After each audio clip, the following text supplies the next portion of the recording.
Hey, you! You're listening to the podcast network of Gamefully Unemployed because you're an untouchable success. To support us and gain access to great exclusive shows like our brand new Supernatural watch-along Himboos, head over to patreon.com/gamefullyunemployed. You'll also get your lucky little mitts on hundreds of episodes of our other exclusive shows like Tom and Jeff Watch Batman, Star Trek The Next Futurama, Spiel Boys, and the complete series of Fox Mulder is a Maniac. We do movie nights, game streaming, regular mini-series and surprise shows, and you can even commission your own podcast about anything you want, within reason. You have nothing to lose and everything to gain by heading to patreon.com/gamefullyunemployed.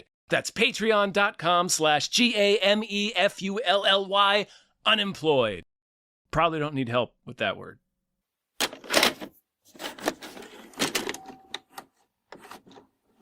That was me imitating the whistle of the train.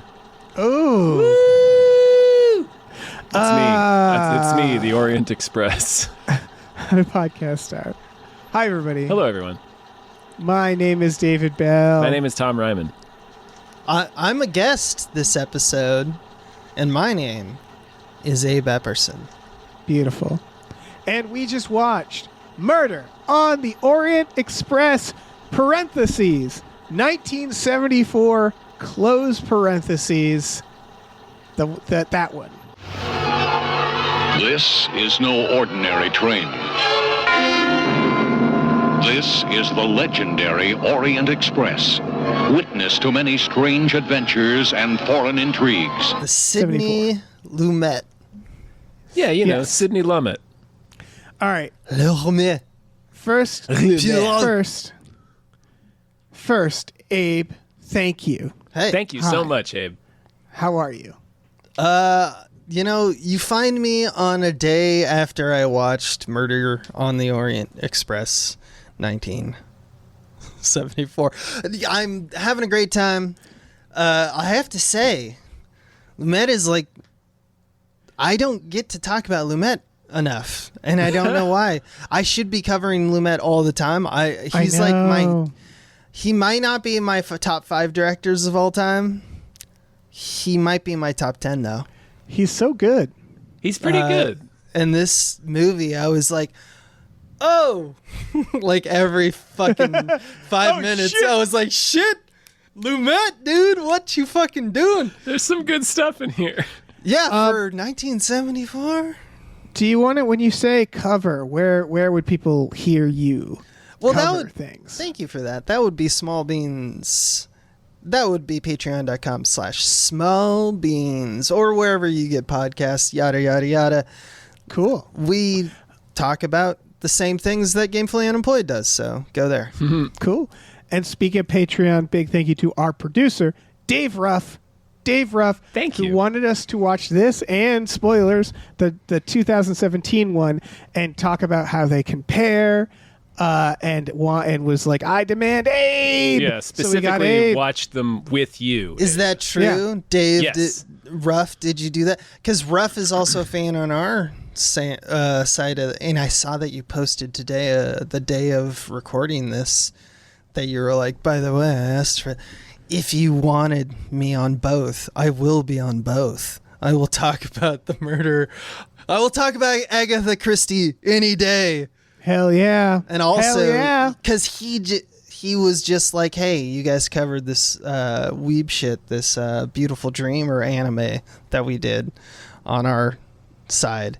And it was hilarious just because he was commenting, look, I'm glad you're talking about this stuff. I was going to also suggest that you do that. And we had like a thing at the end of it where Mike was like, no more anime. Done with anime. And I'm like, this fucking weeb, this fucking Dave Ruff comes in, this weeb, he's like, let's do more that shit.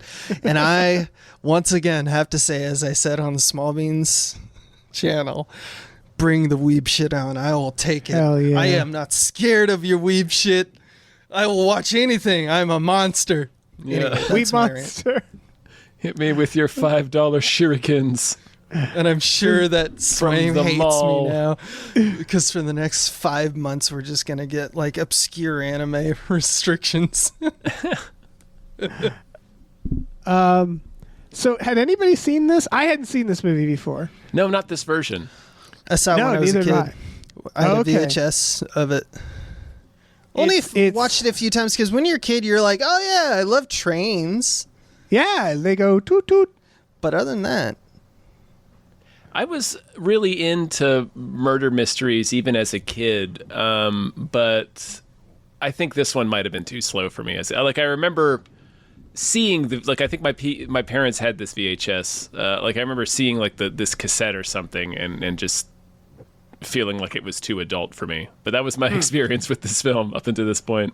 Yeah, I hadn't seen it. I hadn't seen Albert Finney as our Boy, oh Hercule boy. Poirot. Albert Finney as Poirot. oh, he eats up the scenery. I love him so much. He's an actual frog. Yeah, he is a Monty Python character. He really is. He's a Yeah. wormy little guy. Mr. Whatever that guy's name was. He's got a mustache. Yeah, whatever that holster. guy's name's. Yeah. In Meaning of Life. Can Yeah. I say that, because I know we're going to watch the 2017 version, and Yes. Branagh is I wouldn't say cool is not the right word, because Fuckable? in no world is Poirot It's fuckable. Poirot. Yeah. But he's Poirot, guys. he's Poirot. too Poirot. smooth. Yes, He's too smooth. So that's one of the things Dave Ruff wanted us to discuss, which is the depictions and how they compare.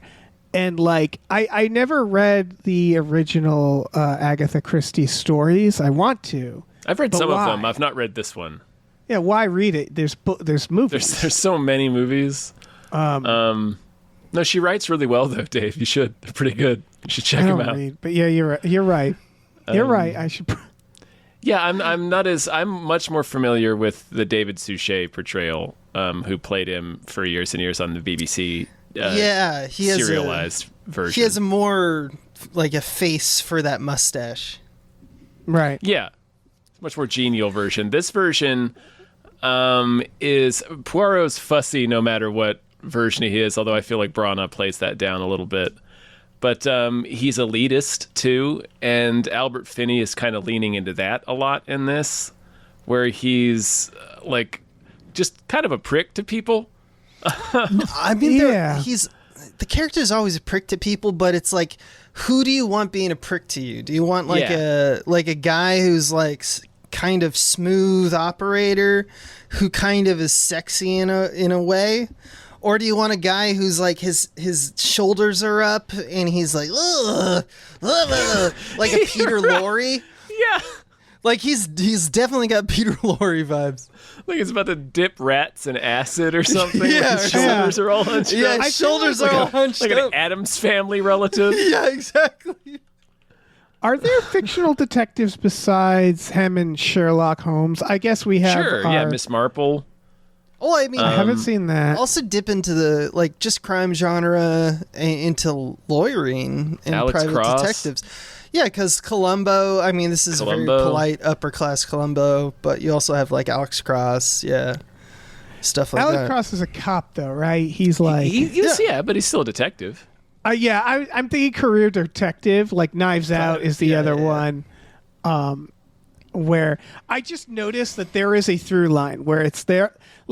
I think about having read Sherlock Holmes and seeing adaptations of that, where it's anybody who's I like puzzles, right away it's okay, you're going to be kind of a weirdo. You're not going to be very social.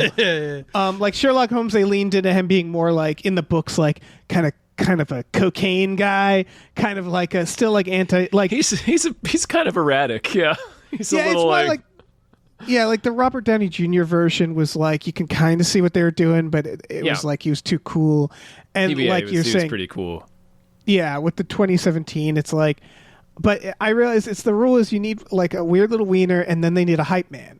I've noticed that they need a hype man. They always You need kind of a cooler guy to be this guy's cool. Yeah, and they have to be constantly there going like, aha, so this is what happened. So the detective can go like, no, actually, this is what happened. They need like a fool, like an anti-hype man. Or a guy who just can- falls for like, I'm smart, The but normie. only obviously smart. Like I'm Yeah. only like, oh, of course you would think, then therefore this would be the answer to the crime. And you'd be like, you motherfucker, you suck. I'm the real detective. Yeah. You know? He needs Yeah. an audience character to constantly ask the detective questions and then be amazed by their brilliant deductions. He's like, oh shit. Right. Like seriously, Sherlock that's who had one Watson built is. He's in. literally the narrator. Right, Yeah. right. Watson is by design that character. Yeah. But like for what am I Poirot. calling him? Poirot. Poirot. What Richard Poirot. Widmark calls him. Poirot. Yeah, Poirot. Poirot. Pwee-woo. What does the guy call him? The guy calls him something, and then he says it's Poirot. Richard and he's Richard Widmark it calls him Poirot. Poirot. Perot also are or like- something. They're like several times in Perot, I this think is what he film- calls him. Perot. Poirot. Poirot's fine. Yeah, Settle Ross of Yeah. Ross fame. But I love him multiple times in this film. They're like, you assume this guy's French, right? Because of his hirsute kind of. Because of his outrageous accent. outrageous, and he's like, I'm Hungarian, and it's like He's Belgian. They're like, oh shit, you're Belgian? Yeah, Michael York's Hungarian. Yeah. But I mean, like, it's like people get it wrong all the time. Oh yeah. And he's like, I kinda Sean have to Connery correct you. starts off, "Oh, some fucking frog up there." Shame. We'll talk about Sean that Connery's shit. in this. Yes, I look want to at talk this about guy. his character, and I Thinking love. he can come aboard this train. Ingrid Bergman, fucking Lauren Holy Bacall, shit. Sean Connery, fucking Anthony Perkins. Clearly stunt casting because this interview, they're like, "Tell me about your mother." Yeah. and it's like, Well, I mean, here we Anthony fucking Perkins go. basically walks into his first frame and turns to the camera and it's like, "Now I know what you're thinking." Yeah, Yeah, I'm not Like the that is guy. some stunt casting. Yeah, Michael York's there. Michael York, yeah, with a fucking incredible mustache, with his wife Jacqueline Bisset. Yeah, Lauren Bacall. Yeah. stacked. It's insane. Stacked. It's an Also, insane stacked cast. The lady who plays the princess, what's her name? Helen, is that right? Helen Whittle or Wendy Hiller. Wendy Hiller? There it is. I'm sorry, I Yeah. got that completely wrong. There's Gary Oldman has to have based his Dracula on her, I right? wrote that Dude. down. I was like, "Oh my I god!" it's also Dracula. wrote that down. I was like, Gary Oldman, baby, represent. He is a transparent actor, a chameleon Yeah. if I've ever seen one. Yeah, Princess Draga Mirnoff. Yeah, Yeah. she's fucking amazing. She's like, yeah, it's because of the The hair, the hair, way but she, the hair piece has the V makeup. thing at the top. Yeah. And also and it's she the way looks she like speaks. a Dracula. It's literally the Yeah. way she speaks. She was like, The way she should've done stops the and shadow takes the gag. breath and like, yeah. Well, there is a literal knife with blood in the film. yeah. She should lick it. Just yeah. Yeah, I never did. It would have Why? made this movie way better. What are you doing, Sydney? It was a secret vampire. Secret Vampire would be a great answer. I knew one of you was a vampire. I smelled bat when I came aboard. So Sean Connery in this scenario is Sean Connery. is the one Yeah. who solves the crime. He takes over. He's just James Bond. He just says, "Nerd." He just pushes Puro out of the window. He does that to the porter. He like picks him up out of Oh, the way yeah. and then punches him. Get out of my way, Get out nerd. of here! And he's like, "Ooh, but I want my like egg in the morning or some shit." And like fucking Sean Connery's just like, "I'm gonna fuck the prom queen." I'll show It you. occurred to me, I'm like- the man. the same way the 2017 one does this. Like they know to do this, where it's like, let's get a bunch of big names. It's an 'cause you're like, ensemble. well, he's the any, murderer. No, any he's the one of murderer. them could be right. Exactly. Yeah, it's smart. It's a smart tactic. Yeah, you have to Kind of have used to. by Ryan Johnson. I Yeah. wouldn't be surprised that the whole point of this scenario of talking about the Agatha Christie is to talk about the Knives Out stuff, because that's like the trilogy just completed. Right. We haven't had an Agatha Christie forever, and like drawing comparison of the two, it's a really, really smart tactic to be like, all right, so there's like 5 people who that if they get a villain monologue, they would eat it up. Yeah. That's part of it. It's been part of it since it probably even before this, but like the ensemble aspect is like the meta casting is totally what they think about. They cast people like any single one of the, because like I bring it up a lot, but and it wound up not being a spoiler, but in Mayor of Easttown, you had all this whole cast of suspects and then Guy Pearce, and it was like, gee, is it any of these fuckers or Guy or Pearce? Is it Guy Pearce? Yeah, they figured Minor this spoilers. out. It's not Guy Pearce. You can still watch Mayor of Easttown. Oh, but So it's the meta of it. Because you can't always trust it because they'll do shit like that to you. Anyway, sorry. Yeah. yeah, No, but then the- Yeah. There's also this reminds me how like when was the original story written? It's that 20s, I realization. think. 20s or the 30s. It's that other realization of like this is like a meta story where it's like you forget that murder mysteries, you think they started very basic and you're like, they really didn't. This is not basic. It's playing off the She's idea. already subverting it. Yeah, like spoilers, but it's playing the idea of like everybody here could be a suspect, and it's like, yeah, They literally They are all all the matter. murderers. Yeah. it's almost as if they're all involved. And it's like, also like a trial by jury. It's 12 people. It's Yeah. like what is Yeah. justice? It's like That's it's what our it's there this is for. like this is like a Knives Out level subversion, and they're already Yeah. she's already doing it 100 years ago. It always made me laugh at the ending when he's explaining it all to them Yeah. and he's going through it. I'm waiting for like halfway through Sean Connery to just like shoot him and then Yeah. be like, oh no, That's what something, he would do. an accident. Hits him Oh with a no, tray. an accident happened. They hurl him off the They all train. just Maybe- they all just do the thing again where they all stand. Maybe if we walk 30 feet in that direction, we're in the middle of Yugoslavia, and we just put a body in the snow. Like, it's really funny that the ending of this is like they're at his mercy. He's like, what should we do? Like it should end with him being like, but it wasn't that, of course, right? It wasn't that. Like, Yeah, as they're he's all like- kind of advancing on him, like, has a moment where he realizes in real time, like, oh, I yeah. should probably pivot. But Yeah, the realistic- it was not what I said, of course. In fact, I'm not here. The cafe. I put on this big coat and I walk it to the wherever. I go away from here, yes? And next week's when I work is. It's wild how, I mean, trains in general. Well, not a lot of people taking trains. I love a train, don't get me wrong, but like it's crazy how there's so many ways in which this tale, which we've told ourselves every 30, 40 years since Yeah, it's we been like written. this one. Yeah, we're like, this shit falls apart in 10 seconds if this was made in like a modern setting. Or Oh, yeah. even, or like, there's other countries still have rides like that. In this country, it would be like murder on the 215 to Winnipeg, and it would be like such a depressing train, and it would just be like, there's like, oh, let's would- meet in the dining car. There's no dining car here. Are you kidding me? But Like, it would be still 12 stab wounds. It would be 12 quick Yeah. stabs. As he's flying Like- through the air out of the back of the train. I've done, because I travel cross country to see my family. I have like once every few years gone like, I should take a train cross country. That would be romantic. That'd be And then kinda it's cool. like, oh, okay, so this costs $8,000 one way, and you have to like, there's no like dining car, and you still have to like have like sit at a seat. Like they're expensive and shitty here. Yeah. But the moment you go to another country, you can find like a good train to murder someone on.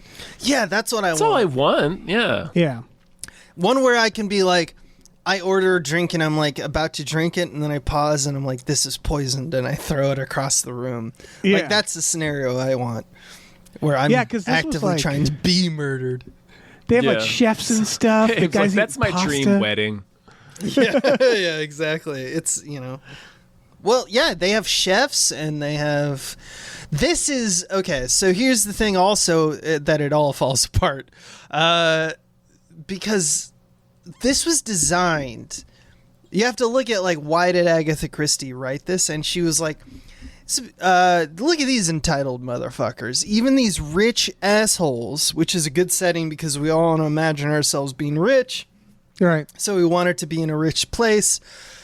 And then they go, let's let these fucking assholes stab each other and be as base as the rest of us, right? That's Agatha Christie's MO. And if you look at what we've done with that genre in the modern age, we have, because of all the things that have happened in the intervening time with, the rich, it's turned straight up into a thinly veiled metaphor. You have things like Succession, you have things like Ready or Not. That's the modern Agatha Christie, even though it doesn't even have a scene where a detective explains stuff. It's just about eating the rich. And that's what she was out to do with this type of stuff. And it was Pierrot was always that guy who was I'm going to take you down a notch, you fucking lords and ladies of my modern time. Yeah, dare I say it's a little bit of a dad is film. Very, very elitist. Yeah, everyone is. Yeah. Well, that's the other, I noticed that's the other thing with Poirot is he, I don't know if this is the case. I feel like this is the case with all the stories. They always begin with him kind of minding his own business, right? No, not it's always. Him not always? Okay. Because this one is he's just taking Famously a trip. this one, no. He's trying to enjoy his trip. He's just trying to mind his own business. So him being sort of standoffish in this one is a little more understandable. And I guess it's, so maybe me labeling him as being just a flat out prick or flat out elitist in this one isn't fair, because it's not he's not really portrayed that way by Kenneth Branagh or David Suchet. David Suchet portrays him as a lovable character with some foibles, some idiosyncrasies that are ultimately cute. Humanizing.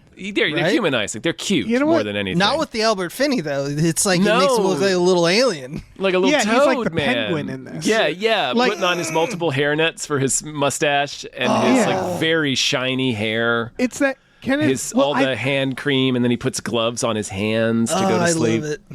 I might like this more because so Kenneth Branagh, he's almost like James Bond, where I watched A Haunting in Venice recently, where it's his offices and that is the top of this beautiful apartment in Venice where he's drinking fine wine and eating, and he's that idea of he's elitist, but he's he's also he can get his hands dirty, that Bond feeling of he knows what fork to use at any given dinner, but he also can get out of a bind, can throw a punch if he has to. Mm-hmm. Where this is Albert Finney, and this is more of everybody. It's very dad film where he feels underestimated. He's like a fuss bucket who's oh, I'm sneezing. Mm-hmm. Oh, I'm so. And then it's do you know who this man is? And the moment the mystery happens, he kind of changes, and he's oh, I'm the big dick now. I'm going around, and every interview he gives with everybody, you could tell he kind of pushes the suspect the way he's flattering to some, he's aggressive to others. He's clearly honed in, and he knows what he's doing, and he knows what he wants from everybody. It's harder. I thought this depiction, it was harder to know what he knows at any given point. Does that make sense? Yes. Where I know that's part of the fun. No, it's because it's always a show. He's always presenting. Mm-hmm. Yeah. And that's part of his character. It's part of all of these characters too, because it's built into the narrative, because it's for the reader ultimately. But Poirot, it's definitely written into him that he loves being the center of attention, and he loves. Yeah, he's a fancy little dandy. Yeah. No, which is, and he does not throw punches. No, I he love certainly doesn't. He dunks on people left and right. He'll dunk on you, but he's got a guy named Hastings for to that. the point that I love that the American who Agatha Christie is presenting as the cowboy firing from the hip. She was alive when this was made. She died 9 months after or whatever. Wow. This cowboy, which that's what his career was. I forget the name of the actor who played the guy who fucking dies. Richard Widmark. Yeah, Widmark. He was kind of a cowboy, right? Mm-hmm. And it was designed, that character was always designed as someone who's like, hey, come over here. I want to talk to you. You're a famous fucking guy, right? And like, this is me as an American basically doing what Agatha Christie was like, in a way satirizing, right? Just like this ho-dunk motherfucker who's just like, hey, I'm going to ask you a question. And then immediately Finney is like dunks on him. He's like, yeah, I don't want to spend time with you, motherfucker. And he's like, that's fucking hilarious. Sit down. And it's like that cuts through the shit. And you know that, you know, Poirot like hates that shit, but he will entertain it to get more information because he's just a machine. Right. He's just a detective machine. Yeah, he's also polite too. He entertains people to an extent. But we're introduced to him where he's sitting at the train station and this British soldier is trying to talk to him, and he's just icing this dude out. Like, he's no interest in speaking to this dude. So like at that point he's clearly like, so that's where I think some of the elitism comes in, because like he's like the guy is trying to give him tips on like his trip or something, and he says one thing about he says one thing. He's like, Poirot's like, oh, have you tried it? And he's like, oh, no, I actually haven't. He's like, oh, then you're going to be taking the ferry across to Jordan or whatever. It's a pretty nice ride. It's like, oh, so you've ridden on the ferry, but he doesn't even look at him this time because he already knows the answer is no. Yeah. Yeah, they do it twice where it's just like a guy who's just relaying information but doesn't know. Yeah. So Poirot That's is true. like, So yeah, I don't need to interact with you then. And so they and Lumet ellipses both times because he's like, look at this fucking like, it's almost supposed to be a joke. What would be the worst room to put our dude in? This room with a guy who does not know anything but has just heard stuff. That is the least useful thing to this detective. Right. That's the setup for the character, which is cool. I guess that is fun. It's just interesting, the off-putting detective character. Yeah.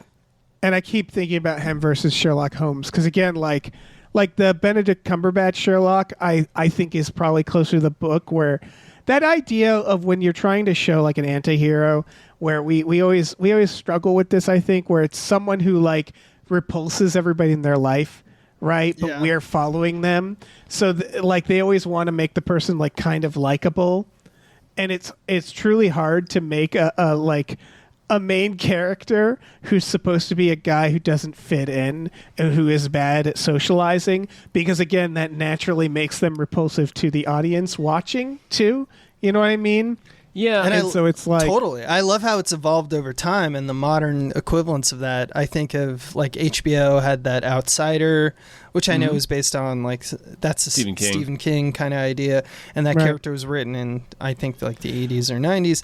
But you also have things like Prisoners, like Villeneuve with I think it's like Detective Loki or whatever, Jake Gyllenhaal, who is also incapable of connection. But it's a much more humanizing thing. It's not like their character where it's almost like an Austin Powers where you're like larger than life and want things a certain way. You're just a fucking guy, or you're just a gal trying to navigate through the situations, and you're neurodivergent. You know, it's like, I love that we've modernized it in that regard. And then you compare it to, say, Dr. House, who is truly a repulsive man to be around, but he's like skateboarding through every scene, just like, I'm so funny, I'm so fucking cool, and I always nail it. Like it's like dealing with a fucking Ninja Turtle with him, and you're like, yeah, I can see how if I was in a room with him, I wouldn't want to be near him, but they're trying to make him fun for us to watch at the same time, which makes him just an impossible human being. Versus this, where it's like, this guy, it's like, it truly is like if I leapt into the film like, oh my God, it's you, you still couldn't have a conversation with him. Even you'd still kind of just feel like, okay, well, later, man. Like, he wouldn't, like, he doesn't feel cool. He's not cool. All right, do you want to play like Mario Kart or something? I do not play Mario Kart. I don't play Mario Kart. Like, well, fuck this guy. Let's leave. Let's leave this party. Power-ups are bullshit. You're stuck in here with this train. He's complaining And about the food. Like he's not really cool until the mystery starts. Yeah. Right. Exactly. And he's not like, I mean, he's not, he doesn't, they don't depict him as like a handsome guy either. No, not at all. He's never really been depicted that way, Brana notwithstanding. His shoulders start at his ears. Again.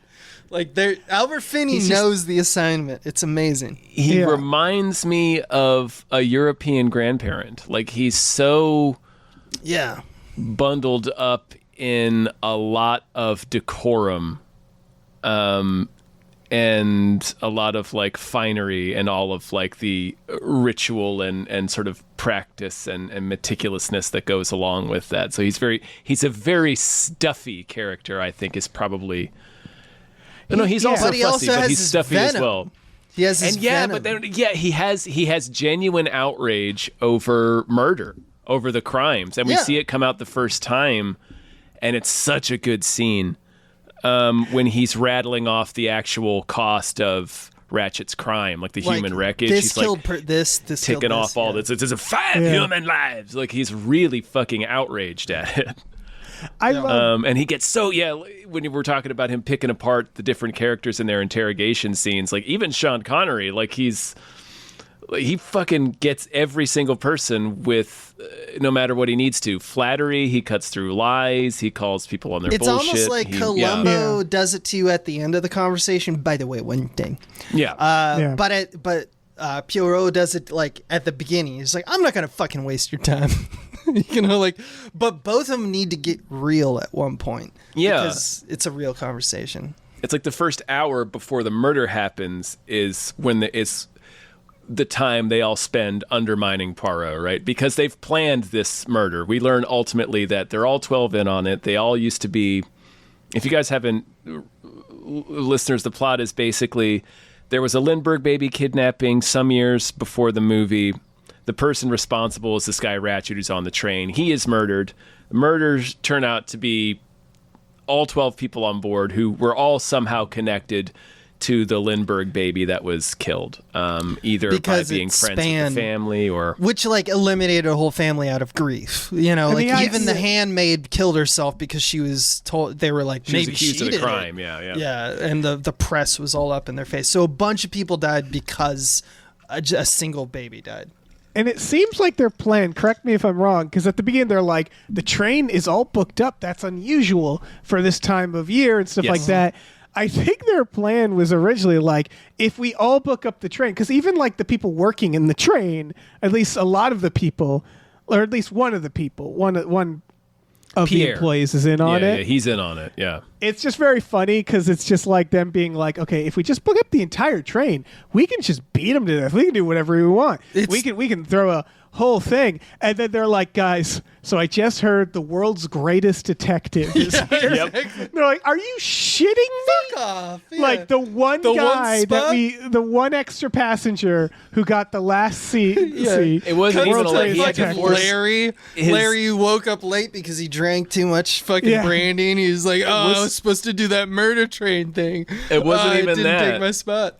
It wasn't even that. Remember, it's he is BFFs with the owner of the rail line. Right, Mr. Bianca, I think, or I forget, gets him on the train, and he's like, I happen to know there's an extra berth above. Like, he basically sells him a bunk bed.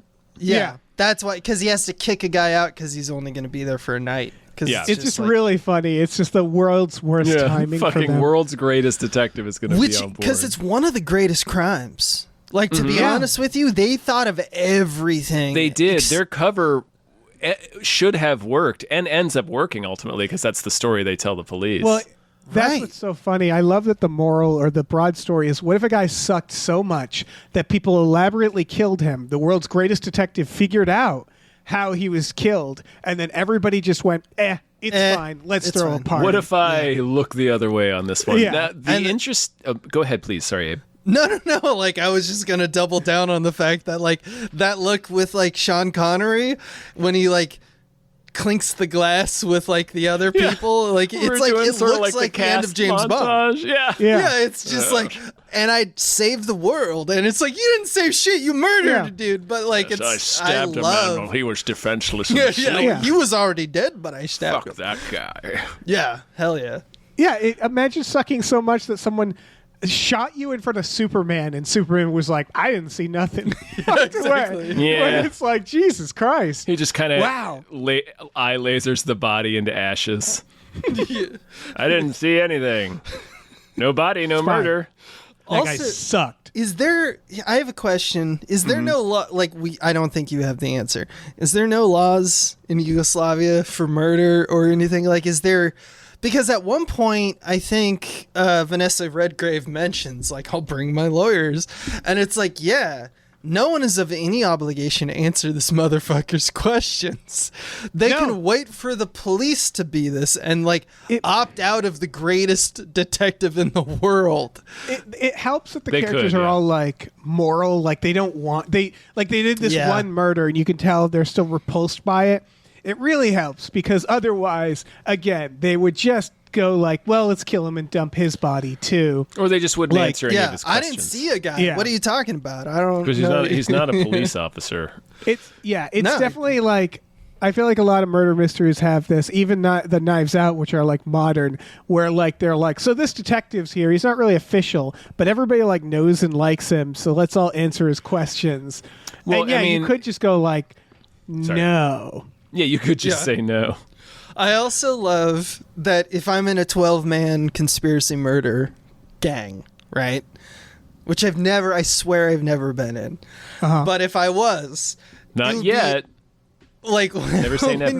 when you actually list all the things, and I think Wikipedia has all the things that are like, this is what made our detective understand that there was a conspiracy. Almost all of the threads of figuring out the crimes start with the princess. And I would be like, she kept answering shit like she was like, what's the name of this person? She's like, fucking it up, yeah. Greenwald. And it's like, you mean Greenwald? You know, like, you mean like just a slightly different name, but you put an accent on it? It's the equivalent of that bit in Family Guy where it's like, Peter Griffin. And it's like, oh, fuck. Because she used people's names in different languages. Basically, she thought she was being sneaky, but she blew up everyone's spot like several times in several different threads. Yeah, she's just bad. I'd be They so should've cut her pissed out of if the this, plan. like, if this Dracula just ruined our murder. Yeah. Well, she's old. She doesn't care as much. Yeah, she's that's like, what? true. I'll go to jail for a year. It's She's fine. a princess. She's not going to She jail. don't give a Yeah. fuck. She's like, I don't remember Kidding? what the help's names or faces were. God, she's so good. Yeah. That sequence when they all stab him is so well done. Yeah. It's, dare I say, this movie is really well made. It is. Yeah. Bold take, but I support it. I mean, we haven't watched the 2017 one yet, but I have Yeah. seen it. I have And seen I will it, say yeah. that this is we'll probably mention it that episode, but this is a much more like, Lumet is there to make you feel it. You have to, there's a reason why at the end everyone's clinking glasses and you're like, this doesn't feel right, is because all the stuff before. Yeah. And he knows. The opening, like the newspaper things, and because it's like all set to weird, kind of creepy music, and there's no like sound horror effects. movie music for Yes. for Yeah. the opening. Yeah. It's very Feels like Hitchcock. the opening to like Amityville Horror or something, where it's like this murder in this house. And it's Yeah. like, I was also thinking of The Exorcist. yeah. Yep. And it depicts murder as being truly horrifying. Horrifying. Scary. He does a lot of like Dark.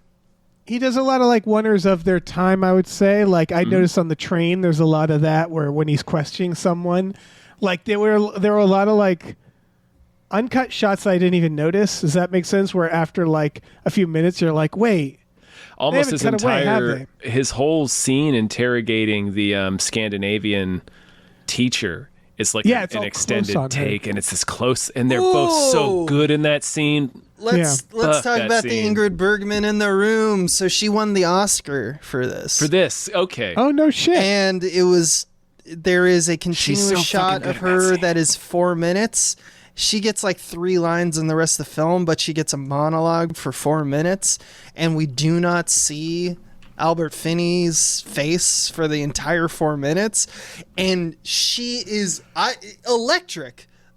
Watch this scene.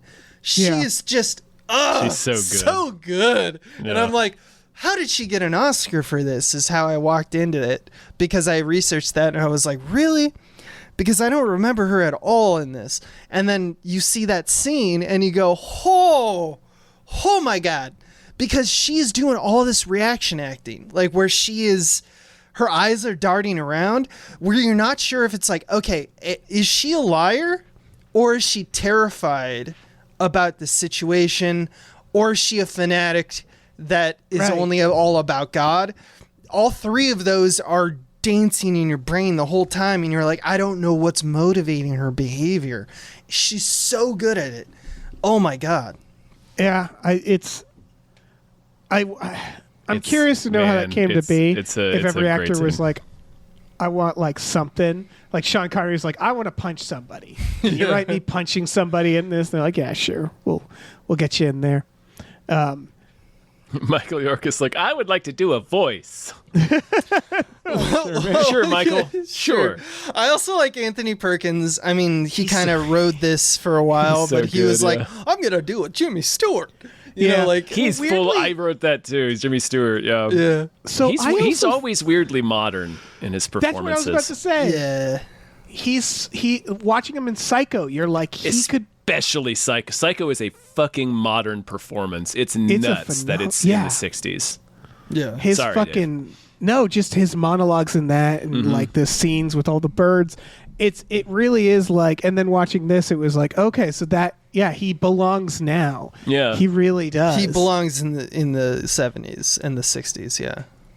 It was. I don't know. He's great in this. Yeah, he's doing like. He's not. I would say he's not doing Norman Bates, like, but he is doing him. Not at all. He's not doing well, Norman not Bates at all, but- because there's no creepiness. It's just a wholesome kind of effervescence. It's kind of this like excitement to be there. Which is kind of how he looks, which is why he was cast in Psycho, right? Like, it's Yeah. one of those things Looks like the that boy like next door. Hitchcock did it to do against cast, and then the guy had to have a career for the rest of his life.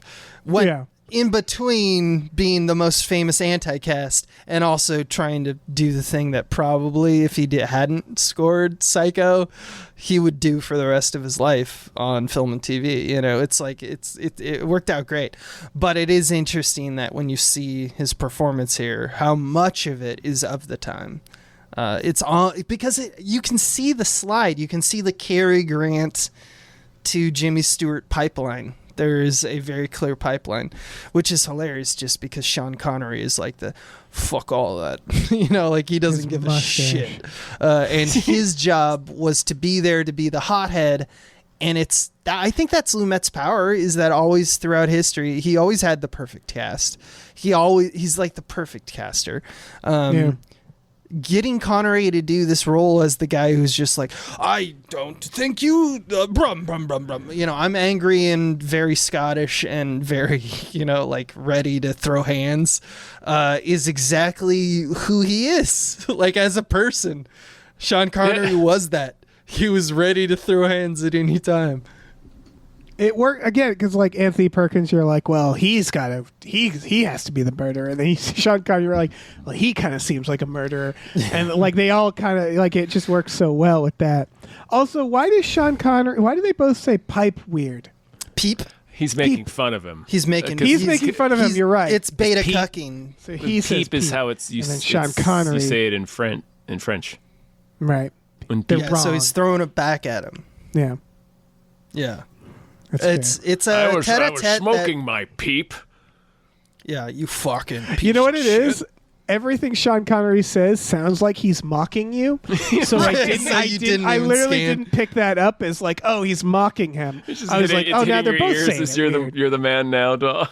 Yeah, you're the man now, dog. Exactly. Yeah, he has permanent sarcastic voice, like the Kids in the Hall Like he's sketch. about to slap the hell out of you. Can I also say that it's funny? It's very, old coded. The love affairs arc with Connery, where he's like, all right, I'm gonna confess. Right. All right. My I'll wife break it has down been for- sleeping around on me, so I also slept around on her, which totally I see, like, that's a thing that happens in life, you know? But he's like, I really want to win this divorce.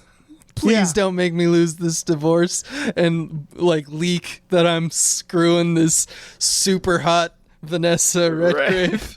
You know, like, Who's just throwing winks? She's just winking yeah, at she's everybody. just like, Don't yeah, they we're smooch fucking. like on the ferry? They do, yeah. Poirot sees a. So yeah, do a better job, Sean Connery. Like if that's I didn't your think pro- anyone was watching. yeah. I don't get. Well, he just doesn't You're give Sean a fuck. Connery. Yeah. Everybody's watching. The dude is Look at your Poirot's mustache. like, maybe. Dude has stabbed I a will not dude tell through your the heart. secret to anyone. Yeah, this little Toad. He's this just little a little toad who man. just rivets onto the fucking boat. With a hairnet. I'm gonna fucking stomp hairnet you. for his mustache. God, I love him. I love him so much. Look at that frog. Yeah, it's an actual Sean Connery line in the film. Yeah. I think that like Agatha Christie thought the way that we've been talking about him, like felt that he was like basically insufferable, like thought he was a little fucking wormy creep. Poirot, you mean? Yeah. And like, but I think that the thing that I really like about Agatha Christie is that she was like, so, because I'm the author, I could just kill him off. I could just be Yeah. like, I don't want to write any more of these fucking books. But she was like, no, I'm going to keep him alive and write him the way I've been writing them just because the public really likes him. You know, the public is, it's like taking a beloved character and not murdering it. Just because you want to do something else. I respect that. I respect the hell out of that. She did eventually kill him off, but it was after dozens of stories and novels and such. Yeah. How'd he He is kind of insufferable. A heart attack. He does have a heart attack. Pancaked think- by a dump truck driver. Yeah. I was gonna go with autoerotic Throat asphyxiation. slashed. He's like, oh! Yeah, he's jerking it. Yeah. He's got like he he's has trying that- to sip in like a runny Come here egg. and egg on Poirot's Yeah. legs. He has that creepness. The only time he's a little bit charming is the part where he's talking to his friend. They're eating. They're talking about like the jealous guy, and they're like, he says something about like, great to not be young anymore. Yeah. And he kind of cracks a little joke, and it's like that. He's like that kind of where it's like he's the kind of guy who could probably get along with other weird old guys like that.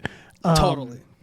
And so like, Oh yeah, him and the train guy are BFFs. Like he lights up around this train guy. yeah.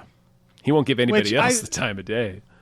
Yeah, Kenneth Branagh it's has all some of dad that jokes where- too. At the very beginning, with the train owner or whatever his name is, they have a joke is like, "Where should we eat?" Because it's like we have no other option. Right, there's no Like option, literally, we are in the middle of nowhere. Right. And they both laugh the most anyone has ever laughed. And I think about that a lot. I'm like, who in my life is someone that I would barrel laugh over a dumb fucking joke like that? Right. Because that's your number one guy. That's your number one Right, friend. he's You gonna never, fucking you would die. Bond with this man. Yeah, you would take a bullet for. Yeah. Oh shoot. There's like, from my memory, I watched a little bit of Death on the Nile, although we're probably going to cover it. The new one, I mean.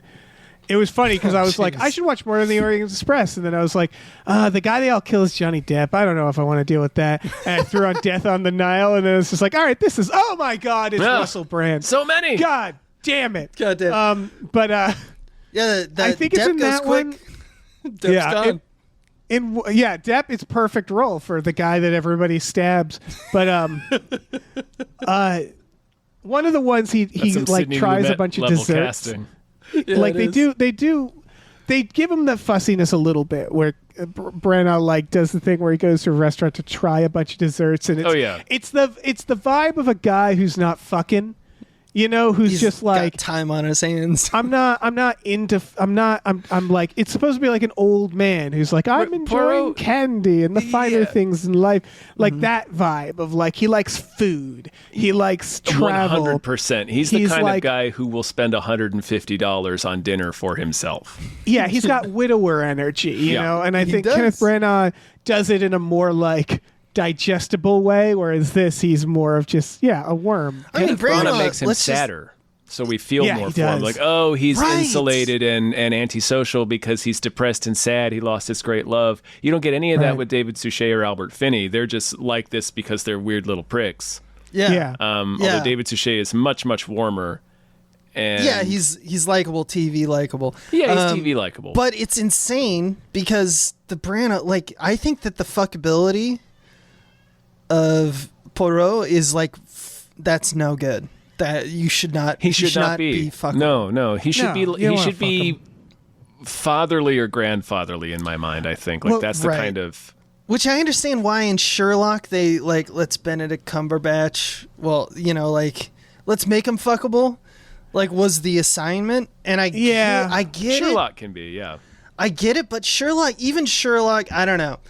They're both of the Cumberbatch- same DNA, and I think neither of them should be fuckable. They to be wrote honest. the Cumberbatch one as being a little more off-putting in the sense that he's like, you don't really want to hang out with him as much, but he's Benedict You Cumberbatch. can't So you're connect like, with well, him. he's too.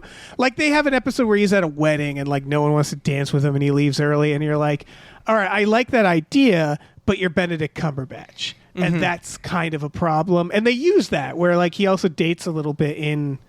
That one. Yeah, he's got that Jack Skellington vibe Right. where he's like, But- I don't know, but also, you know, Yeah. like that's his whole his whole Maybe. vibe.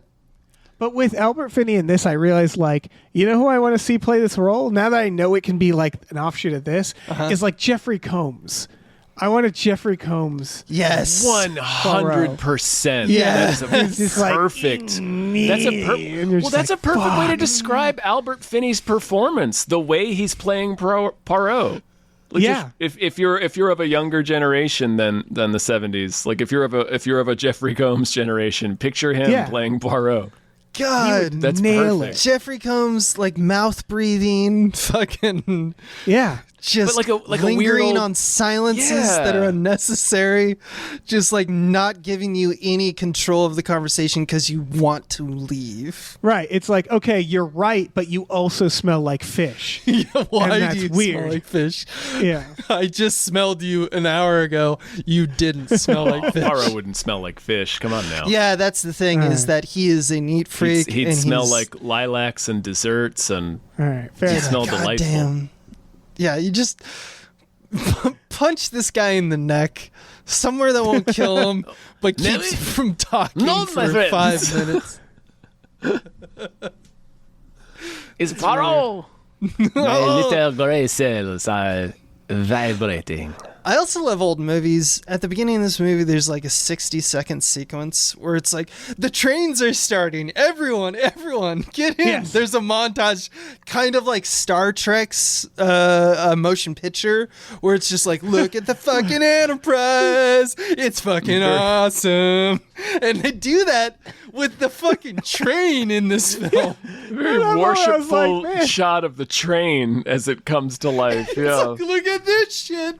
I had that moment like, wait, how rare were trains in the 70s? I'm they pretty sure people were used to trains by I'm then. pretty sure we didn't need to say check out this train, but it always is present. That's the thing, is that in like every era, we will return to trains or like check out this train though, like Yeah. Snowpiercer and shit. Right, yeah. We're always like, yeah, you remember trains? Trains Yeah. are fucking awesome. Yeah, I do right? remember trains. Hell yeah. Hell yeah, trains. I think we all like the idea of fancy train rides, right? Like, Yeah. Of course. Like in Alaska or Canada or some shit. Where Yeah. you're like looking out, maybe you see the ocean, some glaciers, some mountains. yeah, again, you Sleep, can like, sleep in car on a train. That's pretty rad. Yeah. It's Yeah. ASMR, the original. I think it is until you do it. And then you're like, you know what would be cooler? Having a bed. I think you Having just like a non-moving bed that I could sleep in. yeah, that's it. Dave. Like, the thing is, you just need, like all things in life, you just need the money for it to be good. Yeah. You know? Oh yeah, like I said, I constantly fantasize about like a expensive train ride. Apparently, there's some good LA to like Seattle. Yeah, That's not too bad of a cost. but it's also sterile in America. It's like public transportation. It like has, and nothing against like taking a bus or a subway, but it's like when you take a train, it's like they don't really comfy it up. Yeah, Same with airplanes, obviously. you have to pay for like the dining car and right, and it's also sterile now, where it's like, yeah, I want fancy waiter shit. I want it to look like this. I want my doors and stuff. Yeah, I want little compartments that I might find a gun. Yeah, I want to be drinking tea on a fancy ass train, and I think Europe still has some of that, where it's like, yeah, we fancied it up a little bit, like. As opposed to like I don't like a future train. I don't actually want a future train. You don't want you hate the modernization of like the fast food of McDonald's now looks like a brutalist block. I don't mind it in some cases. I just mean for trains. It's really funny because I know this about Dave, and I think Tom knows this as well. Yeah. That you Dave just want to live in a concrete block because I love brutalism. Yeah, because you're. Yeah. What's wrong with that? It's great. Nothing. You just want to be in Minecraft. Dave wants to live in a commercial basement, like a commercial boiler room. Yeah, he wants to live in his Minecraft little fucking stone hut. Yeah, because he's a fucking weirdo. But that's why you want trains to be like these wooden kind of masterpieces, like Baroque masterpieces, because in the real world we increasingly live in these boxes that are ill-defined. No, I get it. But you're also... My point is that Dave is a creep. While I agree with Dave, he needs to... let it be known he needs to be stabbed on a train by 12 feet. I'm realizing that I want like brutalist architecture and like fancy trains and snowy environments. I'm realizing I think I just want to live in Dr. Zhivago, which is not, I don't think, a good time or place to live. No, it's not at all. But I'm like, that train, that nice train, and that the architecture. Terrible thoughts you have, Dave. You should be taken out in the back and shot. That's how back of the train. Yeah, that's back of the train, just thrown off. We'll dump your body out the window into the Yugoslavian snow. Yeah, just tumble down a Yugoslavian snowdrift. Just Snowpiercer your ass for your beliefs. I don't know. Lumet is important. I want to say you guys already talked about the length of shots, and we talked about Bergman's performance and stuff, and it's definitely like a hallmark of Lumet specifically. I mean, he's not the first to coin this. You look back in film history, and of course you have Hitchcock, of course you have like Altman as well, like at the same time, but like, so it came out of some other more recent films for Lumet at the time, right? And he did this for like 2 to 3 decades as a reaction to studio film at the time, which also held on shit and didn't cut out of kind of the cost of like editors. Like, it was straight up, that's like, they were just like, you just show the faces and you shoot for a lack of edit. But Lumet was different. He held on reaction shots, which that's not what like MGM and the studios did at the time. It's not even what Hitchcock did at the time, where they would like hold on the face of the person whose scene it is. So if you look at that Bergman sequence or that Bergman shot, do you hold on Poirot? Do you hold on Bergman? What do you do? And holding on her is so much more powerful.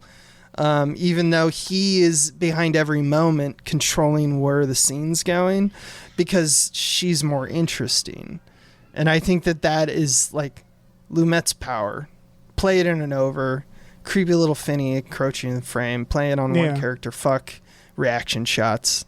He did that shit, and he was so good at like psychodrama at the time that like, that's why he was powerful. That's why he His first film was 12 Angry Men. His last film was what is it? Before the Devil Knows You're Dead. Right. Do you know what his film right before that was? What? Find Me Guilty with Vin Diesel. Vin Diesel. I just want to, because he's one of those directors where I think of like about Hitchcock. that. I think of him like a classic director, and like then you go like Ingrid Bergman. Yeah, and Sean then you're Connery, Vin Diesel. all working with him. Like it's like, what the fuck? But also like The Verdict, Equus, Network, Dog Day Afternoon, Serpico. He's done so many movies that I love. Holy fuck! And Find Me Guilty with Vin Diesel. Have you guys seen The Pawnbroker? I have not. With Rod Steiger. He's like in the slum of New York City running like a pawn shop, and he's a Holocaust survivor. And Lumet was like he's one of the guys who took down the Hays Code. I don't know if he knows this. It's one of the first films that Morgan Freeman is in too, which is weird.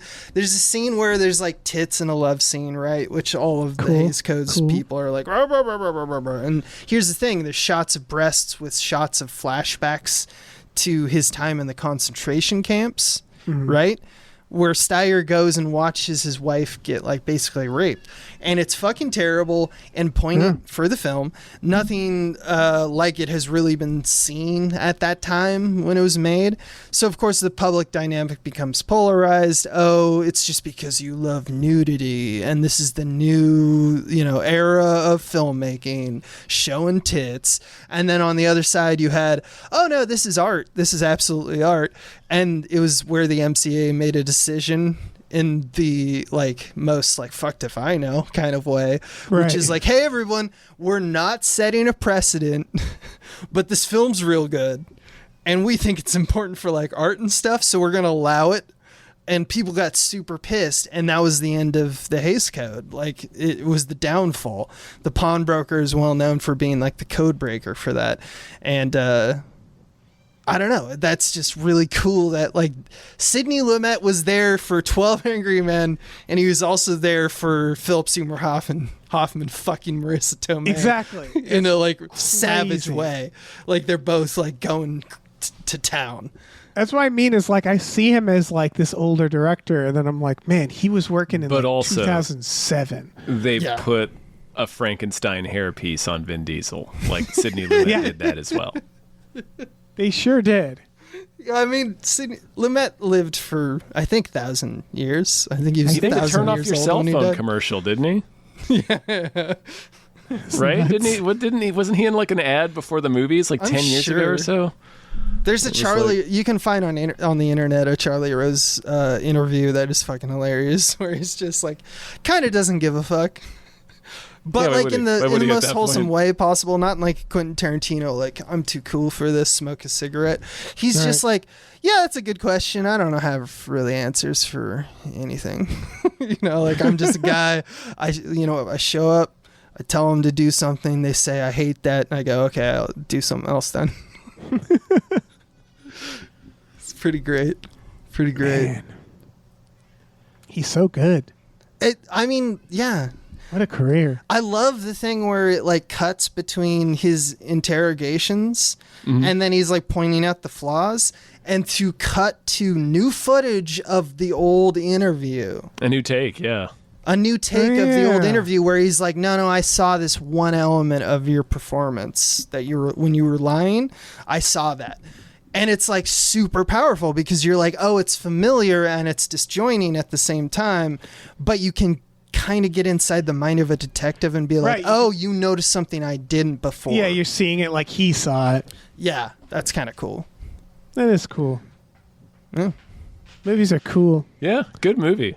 Any other thoughts? No. I was really thrown off by Albert Finney's performance at first because I was so used to David Suchet. But as the film went on, it grew on me, and I like this interpretation of Poirot. I prefer mine a little softer, but I like this guy. You kind of want to be wholesome, comfy train guy, A little less a gadabout. A little less aloof. Town. Yeah. Yeah, I think he was a little impacted by the Pink Panther of it all. Maybe, yeah. I think there's a little bit of like, oh, I stumbled into the stuff. The 70s loved the everyman element, which we haven't stopped. Yeah, I guess for me, I'm not actually attached to the character enough to have, like, I'm seeing different interpretations now and going like, well, that's interesting. You know, like, I never read the story, so I feel like I should, because that would probably give me a better idea of like, not even that needs to be. It needs to be like faithful necessarily, but it's just cool that it's such a like. I didn't realize how broadly played, like how large the spectrum is. Right, how much room there is to portray him differently, because it's still basically the same character. It's just a little highlighting, emphasizing certain traits and de-emphasizing other traits that are present in every version. It's just anyway. It's an interesting thing to look at, yeah. Well, Abe, thank you so much for being on. Would you like to tell people where they can find you one more time? Yep, keep it real simple. Just go to patreon.com/smallbeans. That's it. Okay. Do it. And big thank you to Dave Ruff, our patron producer. Thank you. For making this happen. And this was through our Patreon, patreon.com/gamefully unemployed. For $5 a month, you get access to exclusive podcasts like Tom and Jeff Watch Batman, Fox Mulder is a Maniac, Star Trek The Next Futurama, Spiel Boys, Himboos, which is about supernatural. We watch movies every Friday night. Abe is often there, so you can join in with that. And we'd maybe watch this one. Probably wouldn't watch like 2/3 of the new ones. Because it's just filled with monsters for some reason. Makes me suspicious of people in A Haunting in Venice. I'm like, what have you done? What have you done to people? But yeah, check our Patreon out. Yeah. While you're at it, please check out our store. Head over to gamefullyunemployed.com. You can find a link to our Teespring store where we have all kinds of cool original artwork by cool original artists like Michael Vincent Brownlee, Starlene Hodge, Justin Brown, and others. So check that out. Please rate and review our podcasts wherever you're listening, and check out our new show, Badical, Badical, also wherever you are listening. Yes. Do that. If I know it's, even if you spent like a year planning, 3 years planning, got 12 people to clear their it's hard to align 12 schedules, I know. But if the world's greatest detective happens to show up the night of your murder, maybe reschedule. Yeah, just, you know what? Get off at the next stop and just murder him there. Yeah. Yeah. Just be like, hey, come to the bathroom real quick. And it's all 12 of them fall into the bathroom. Going to the snows in the top of the fucking globe where no one exists. You can just throw a body out there. The wolves will take care of it in 60 seconds. Yeah, there are easier ways to murder someone for sure. I mean, I'm saying it's a well-crafted crime. Because you answer, if you own the railroad, there's nothing they can do. Yeah. There's nothing they can do. Just stuff him in the coal furnace up front. Easy. Yeah. So many options. Feed him to the train. Yeah, that's what I'm saying. No! Feed him to the train. Please! My runny egg! Please let me slurp a little egg before I die. I must drink more gelatin with a straw. Hey, listen, our music is produced by Chris Corlew. You can find him on twitter.com as The Corlew, or go to shipwreckedsailor.bandcamp.com. Our channel artwork is produced by Michael Vincent Bramley. For more of his work, go to mvbramley.art. Our episode artwork is by Justin Brown, available on Twitter as Justin T. Brown or at artnessbyjustinbrown.com. And finally, additional artwork is by Starlene Hodge. You can find her work at starlenearts.com or on Twitter as StarleneX. Cool. Goodbye.